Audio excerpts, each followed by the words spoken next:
श्राद्ध पक्ष आते ही हमारे बहुत से लोगों द्वारा सनातन धर्म पर कुछ प्रश्न उठाए जाते हैं लोगों को भ्रमित करने के लिए कि भाई जब त्रयोदशी कर ली तो अब श्राद्ध का क्या मतलब है। त्रयोदशी कर दी बस ठीक है, वो अपने लोग को गए।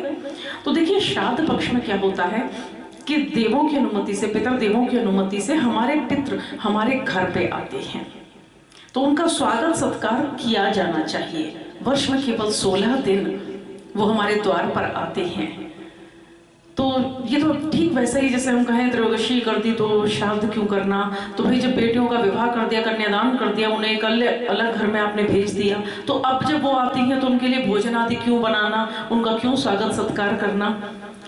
तो जिस प्रकार से वे बेटियां जो भी उनके लिए पकवान आदि बनाए जाते हैं उनको देखकर प्रसन्न होती हैं, उससे कहीं कम प्रसन्नता उन मृतात्माओं को, उन हमारे जो पूर्वज हैं उनको नहीं होती।